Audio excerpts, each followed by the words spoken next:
Hello, people of the internet, and welcome to the Just Cause 3 Q&A, live Q&A, coming to you from the Square Enix booth at E3. My name is Petra Opilova, and I'm the community manager for Just Cause 3, and with me here is the amazing Roland Lesterlin, who is the game director for Just Cause 3. Welcome, Roland. It's great to be back. How are you feeling after 3 days of E3? Well, you can hear from my voice. It's been going a little bit, but it's been going great. We've had amazing response. There's a response online. The fans have been great. Been having tons of fun. All the interviews going around. We've picked up some prizes. I mean, the team back in New York and in Sweden, they've been really excited. There've been long email chains with lots of memes and things like that going around, and being so happy at all the fan response, which is super helpful. I mean, it's the thing that drives us to keep working harder and polishing the game more and more, getting ready for December 1st. Yeah, long way still. 5, 6 months, right? That's right. Yeah. Oh my God, can't believe it. Anyway, let's get to the questions. So basically, how this is going to work, we have already collected some questions from our social media channels, such as Twitter, Instagram, also Steam, and our personal Just Cause 3 forums. And we have a list, but you can also tweet to Just Cause 3. Hashtag Just Cause 3. Any questions you might have during the stream, and we will just be checking them out. I will be really antisocial and looking at my computer while Roland is answering the questions. But yeah, let's get started. Are you ready? Let's do it. Your voice is okay? It's going to be great. So let's start with a broad question from Steam, actually. Hoot. If I butcher your name, by the way, I'm really sorry. I'm foreign. It's just like how it goes. So Hoot is asking, what will be the best thing on Just Cause? The best thing. Yeah. God, there's so many things to choose from. I mean, you could probably tell from the trailers, it's probably explosions. Yeah. That's pretty good. I actually think the best thing in Just Cause is player mechanics. It's just like the fluidity that you can move through the world. And we spent so much time focusing on gameplay and systems from the very beginning that it's starting to get to that point where every button interaction has an immediate response to it. It feels like you are Rico running around, and the things that are in your mind can happen. And that fluidity of movement, wingsuiting to parachute, even just running on the ground and turning and shooting and being able to do all those mechanics seamlessly, I think that's where we're really shining. Yeah, because like when you look at the trailer we announced will publish on Tuesday, I think it was. You can check it out on our YouTube channel as well, which is / Just Cause Game. You can see like Rico is going into an explosion, and you think, oh my God, what's going to happen? And suddenly he comes out of the explosion in a parachute, and it's just like, oh my God, it's so cool. Next question, coming from Twitter. Aditya Jain is asking, as someone who has played both Just Cause and Just Cause 2, what I want to know is what makes Just Cause 3 even better? Even better. Well, I think the biggest thing that we started with was looking at all the great things in Just Cause 2. So we looked at the grapple hook and the parachute, obviously, because that was a core piece of the game identity, and the explosions and the destruction. And we decided, don't change things that aren't broken, but let's improve on them. Let's polish them. Let's spend more time making sure the feel is really there. Use the extra power of the new consoles to push the fidelity across the board. Rico's much higher fidelity now as a game character. Many more animation sets now are running within it. The grapple hook itself feels really good, and then changing that so that you can now control the tension of the grapple. That really feels like a game changer. It doesn't sound like a huge thing when I just tell people that, but it's like when you suddenly realize that you can just slightly pull the trigger and you just see the wire go from kind of loose to just taut, and then you could see the physics objects like straining against their constraints, and then you see them fly together, and that suddenly opens up this huge world of creativity within it. I think the wingsuit is pretty game-changing. By stabilizing the parachute so you can really fight from the parachute. There's my voice cracking there. You could really fight from the you could really fight from the parachute now and like shoot and aim and feel really good about it. The ability now to do traversal with the wingsuit I mean, it's just pretty joyous. You just Mm. have tons of fun. The grapple hook and the wingsuit, just you get that real sense of fluidity and flying and movement. And I mean, the team's done an incredible job to get that feel right. And then the thing that a lot of people talked about in JC2, saying they wanted vehicles to feel more variety and they wanted to feel weightier and all that. So we rebuilt all the vehicles from the ground up, and the variety of vehicles is enormous. So I think that is a pretty massive jump forward. And then destruction. Yeah, because you have like with the vehicles, you have like everything from a monster truck to tractor to like a sports car, and it's just like wow, and especially if you can upgrade them with the nitros, it just gives the vehicle something else to do with. So yeah, that's like my personal favorite there. Next question.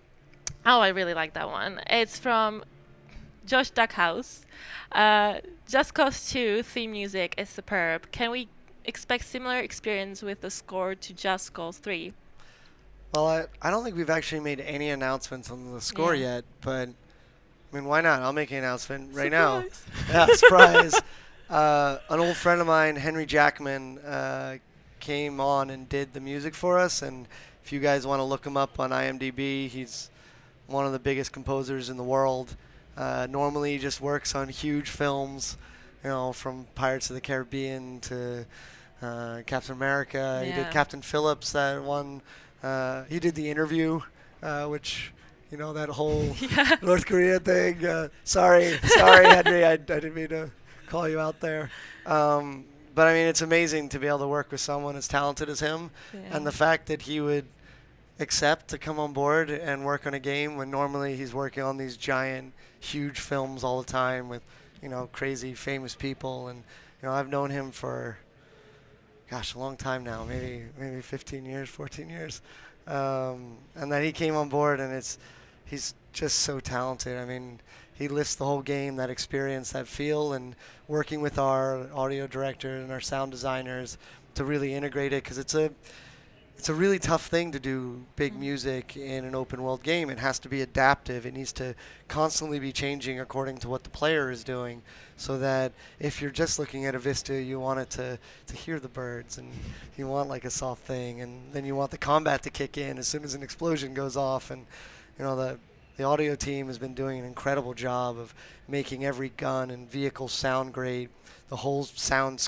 landscape in there, Mm. and then that combined with some of Henry's music has been it's been pretty fun. Yeah, because people sometimes don't realize how much music actually does for games, because it's just like enhances the whole experience, and you're just like feeling after the explosion, after you do whatever you want to do, you're like, oh my god, I'm so awesome. Yeah, it's a great thing, and the fact that Henry and his whole team spent so much time, Mm. and there's just a lot of passion in it. They really were listening to what the game was about, and they were trying to invent new instruments, because the island is an invention in the Mediterranean, and being influenced by Italy and Spain and music that comes from there, and Mm. using steel string guitars. And we also listen to the old JC theme, so we're not going really far away from it. We use a lot of that as our influence to create a new basis for how the soundscape works. Nice. So exciting. So there you go, an exclusive announcement just for you guys. Tweet it out, tweet it out. I will tweet it out after. um, okay, next one from Panda. A very creative name. What can we expect to see in terms of assets and vehicles? Well, we kind of touch on that, right? Will many of the JC2 assets be reused in JC3?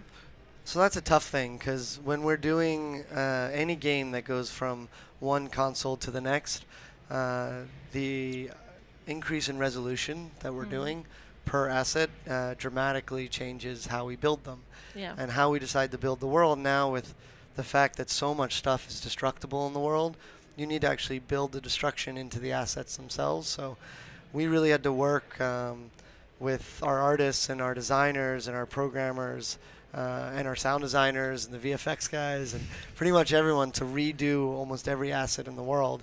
We redid our entire terrain system as well, so that we were able to carve into the terrain and create, not just tunnels for roads, but these cliff sides. But I'll get a little nerdy because it's fun. Why not? I mean, we got a little time here. For a long time, games, the way you do the map is imagine a projector above a table. Yeah. And so you project down the, the picture of the world, the images. But as you increase the angle of elevation anywhere in the world, the projection that goes against it is obviously has less and less information from that projection. Okay. So it starts stretching. But what happens when you're straight or angled the other way is you no longer get information there. So we've had to completely redesign how we did it so that we could have overhangs of cliffs and tunnels and giant cave structures and Yeah. all that. And that really allowed us to create a world that, hopefully will surprise people and get them really excited about going in this immense, beautiful world. So, I mean, going back to the asset question, there's not much we could reuse.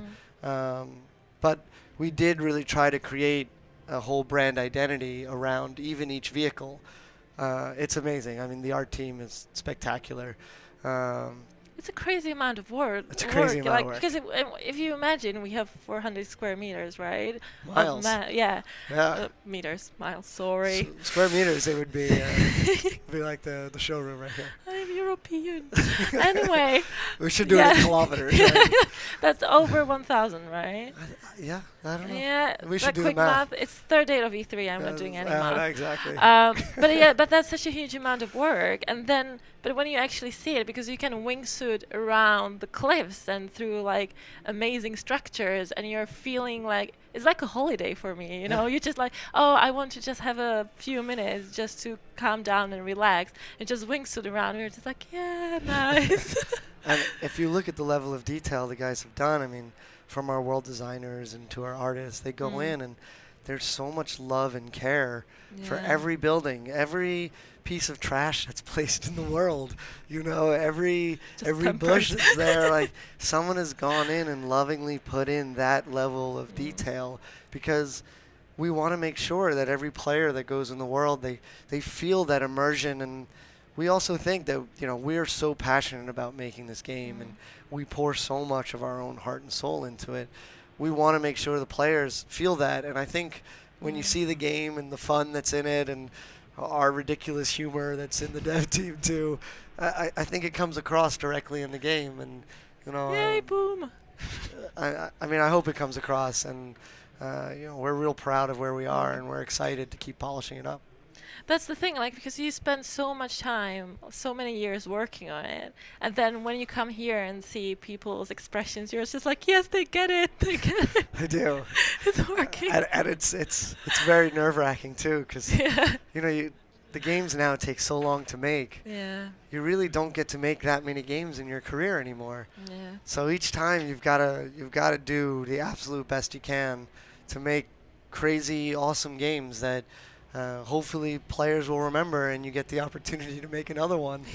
I mean, to come here and the reception we've gotten, the fan responses have been great.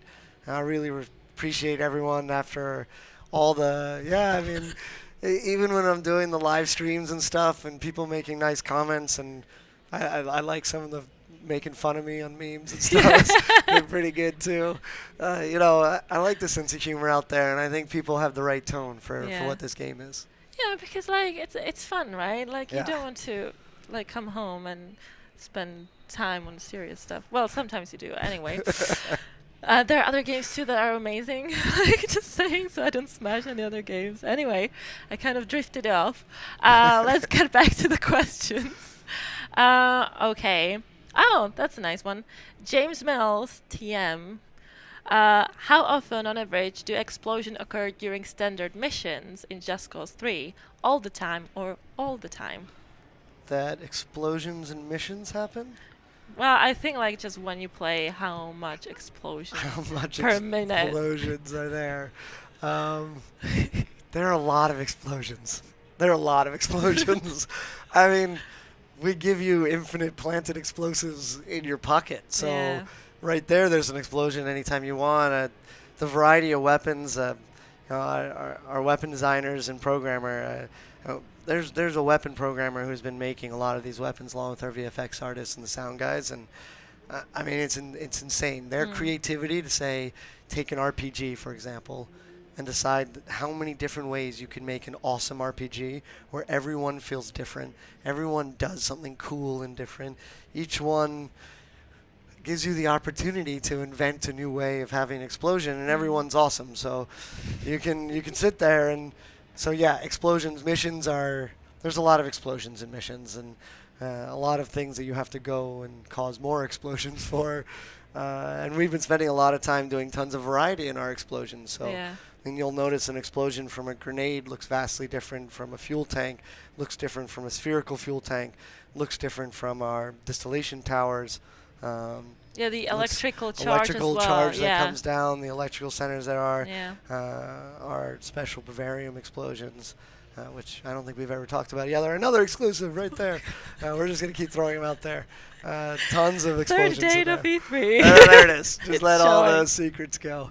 Okay. So lots of explosions in the missions. I don't think you'll be disappointed.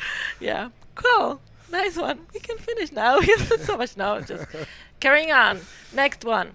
Ron Barron from Twitter. What is the range of Medici's weather/climate? Will we see snow-topped mountains, storms, etc.? Yes, is the easy way to start. Um, And we are done. And we're done. Lots of biomes. Everything from when you're swimming underneath the water and the coral reefs and the fish and the sunbeams coming through the water and the sandy beaches to how it transitions. So there's various transitions that come in, so you get kind of rocky transitions. Yeah. So there's all the whole biome base that exists around the kind of beach areas and the cliff sides Yeah. into the farmland, so fields of sunflowers and poppy fields and lavender fields. Oh, I love those. yeah. So pretty.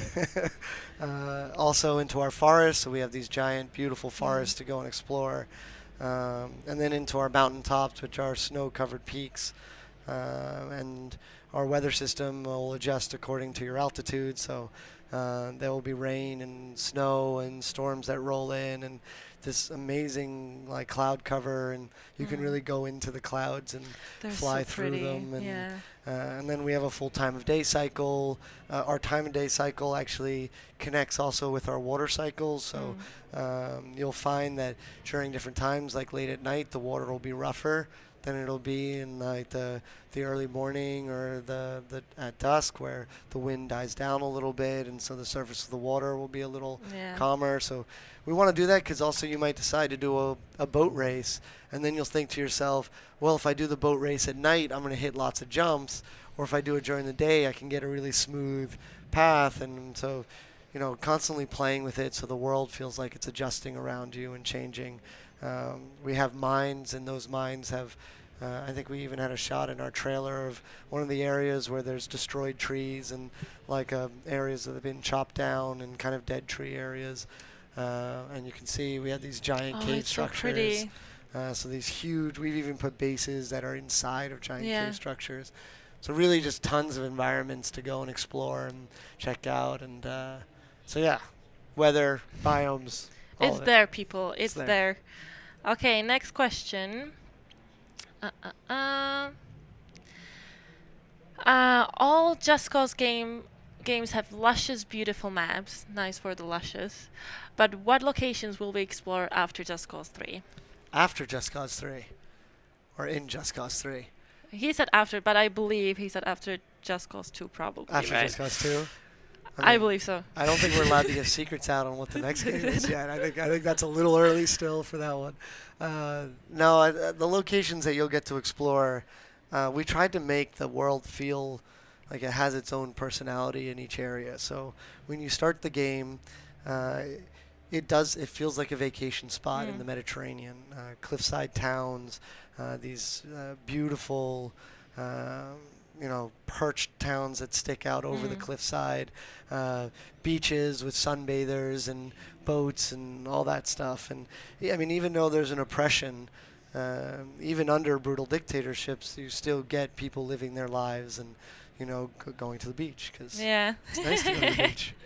And so you kind of start in that region, and you'll get this kind of sense of, these big port bases and, the the water cliff is sides so and, pretty. giant bridges and all that.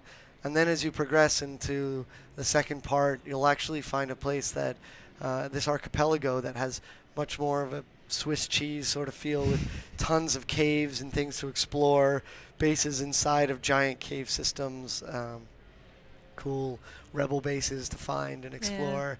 And then you'll get into Region 3 and you'll get into mines and huge mountains to go and explore in. And we got a bunch of other areas that I won't spoil yet. Shh, not yet. We haven't revealed enough secrets for one I Q&A. think that's okay. I really like this one. Jack is asking, also in the Firestarter trailer, you showed some vehicle deformation. Is that in the game? We do have vehicle deformation. Yeah. So when we rebuilt our vehicles, we looked at a lot of different techniques to do it. Both soft body, like really doing tons of deformation detail, and then like a morph target. So our artists actually kind of create multiple vehicles each time they make each vehicle, which is one like a destroyed part, and then we can kind of blend into the destroyed vehicle. So that way you can really see where your impacts are. Yeah. And then we have shaders on top of it. So, when you shoot the glass, you can see it spider and break there. So you get all that feeling. And then in addition, because Just Cause is such a fast-moving game, you're not really seeing the vehicle, bend around the poles. So we didn't want to go too far that way. We wanted to spend the processing power on hinged parts, so your side view mirrors can break off, the doors can break off, the whole vehicle, the chassis can break apart, and that really gives you this huge explosive feel. So chunks of the vehicle fly all around when they explode. So that's kind of you can actually see it like here, pieces of it flying. Yeah, so we wanted to take that approach because we knew we weren't really doing. This game's not really a slow-mo sort of game. It's more of a action game, find your greatest action moment sort of thing. And so that's why we made those decisions to build the vehicles in that way. And then, of course, we rebuild all like a real core, almost a racing engine underneath the vehicles, which allows for springs and all that. So you can see when you're racing around in a dune buggy, you'll actually see the wheels move around in the environment and the springs compress. And it's pretty cool. Yeah, sounds really cool. Sticking to vehicles, can you be a passenger and let NPCs drive you around as they go about their business in Just Cause 3? Actually, it's an awesome feature, and it's something we don't talk about a lot because there's just so many things to talk about. Yeah. And it's one of those little things that really changes the way the game works. So when you free a town, rebels will be in that town afterwards, right? They're your ally force. And anytime rebels or military meet in the world, they'll just be fighting each other, and you can decide whether or not you want to help out or not. But if you're in a vehicle, you can drive up to a rebel, honk your horn, and the rebels will jump in the vehicle. Now that's pretty cool, and they'll fight, they'll lean out the windows and shoot. But if you decide to stunt out of the vehicle up onto the rooftop and walk around, the rebel will just take over and keep driving. Now, if you don't tell them where to go, they'll just drive randomly on the road network and make their own decisions about where they want to go. Now, you can keep stunting back in and back out, and that rebel will keep moving out of the way, let you drive the vehicle again. But if you place a waypoint marker in the world and then stunt out, you can literally tell the rebel guy, like, drive to this base for me. And then you can sit there stunting, taking out, the military that's chasing after you with RPG while he is driving you to the base. And then when you jump off the vehicle, they'll jump out of the vehicle and start fighting with you. And it just creates this like awesome system of, oh God, this vehicle, has a gun on it. Let's get all these rebels inside of it. Now I'm going to go attack a base with a bunch of allies. Yeah, that's so realistic as well. Like, you can actually have buddies in the game that can help you out. That's so cool.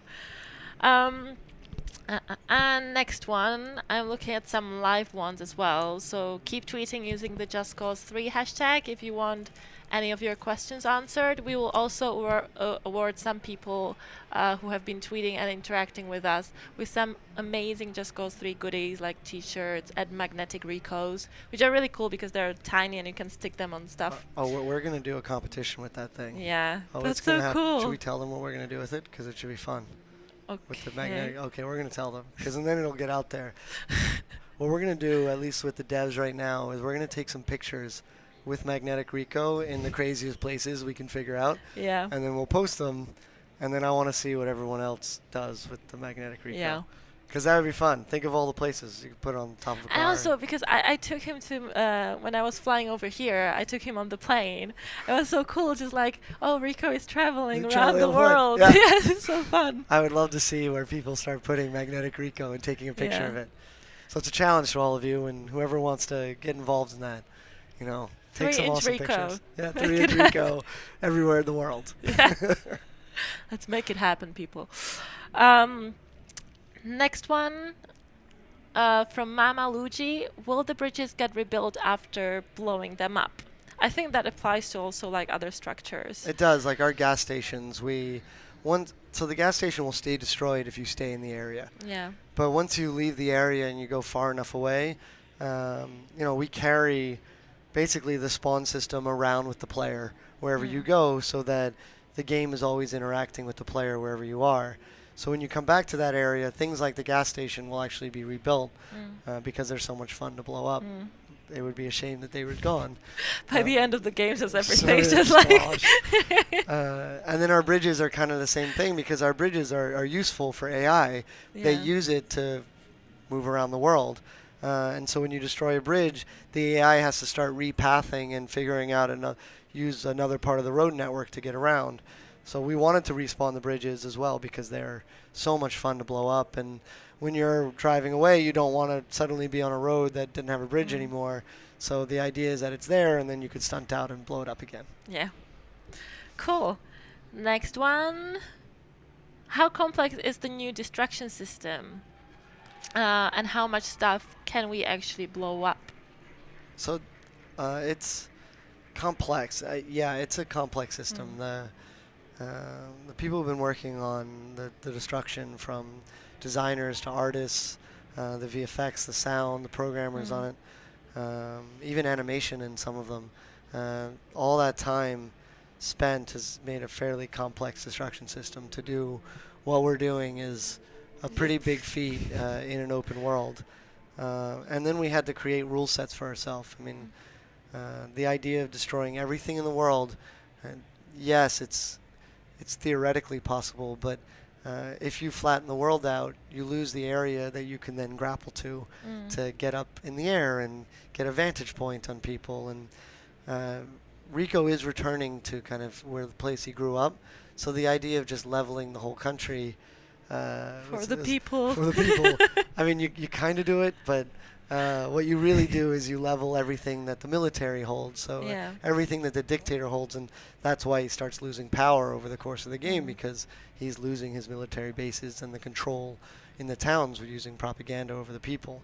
But we wanted to then use that extra horsepower of being able to have both static structures and destruction to make the granularity of destruction really there. And even our designers, like the guys who are tech designers who focus on destruction, they talk about an emotional feel of how things destroy. So how long does it take for a fuel tank to start just creaking and then ripping off its bottom and start exploding, and then how long until the explosion kicks in, and then what happens afterwards, that fire shoots up from where it had ripped off the pipe, and the area then has like an exploded state underneath it that you'll see. So it's all about spending that time and energy to put in the love into all of that stuff, so that when our fans get hold of it, they can experience all of that and play around with it. It does feel epic though, like especially when you're destroying the big towers and then you just like go into wingsuit and fly down and everything is like falling around you and just like, oh my god, this is so big. That's amazing. By the way, there is a glass so people can actually There see is. us, so they're like making faces at us. Yeah, it's Hey! awesome. It's all the fan support. That's why we do it. Next one. It's still sticking to the destruction, but it's about vegetation destruction. How Okay. much is there? There's a lot, Yeah. pretty much everywhere. Destroying the flowers. You could destroy the flowers. But like our other destruction, the flowers will come back. Yeah. They'll be fine later. But you throw a grenade in the middle of a sunflower field, it will create like a flattened ring of sunflowers where that grenade explosion was. You come in with flying in with a helicopter, for example, the jet wash coming down will actually place and push down the sunflowers around you as you It's come like in. vibrating. Yeah, they'll Yes. vibrate as the wind comes in. So you can drive through it. You can do all that stuff. The trees, they explode. If Yeah. you can literally go in the middle of a forest with an RPG and blow a runway, spawn a plane, and you have a runway in the middle of the forest. We wanted to give you that level of interaction and that level of fun. Oh, you have also the hay bales, hay Oh, bales, hay rolls, the right? hay bales, yeah. Yeah, yeah, and you can set them on fire and then just roll them around. It's just like, ooh, cool.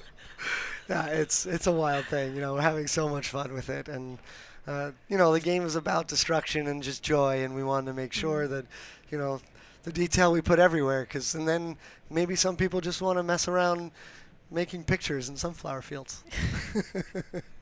Yes. Can't wait for that. Jack Still Alive is asking, what is your favorite part in developing a Just Cause game?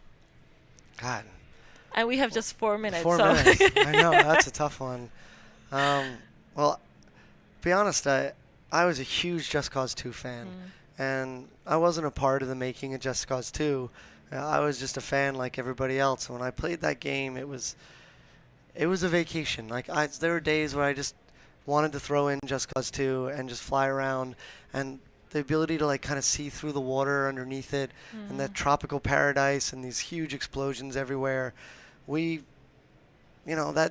is what inspired me. And then when I got the opportunity to join Avalanche Studios, and they're like, hey, ka-ching. would you like to make, work on Just Cause 3? I was like, oh my God, that's just a dream. And everyone who's working on the game kind of feels the same way. Yeah. So to be honest, I think my favorite part of working on the game is working with the developers. The people and the passion that exists within the studio is amazing.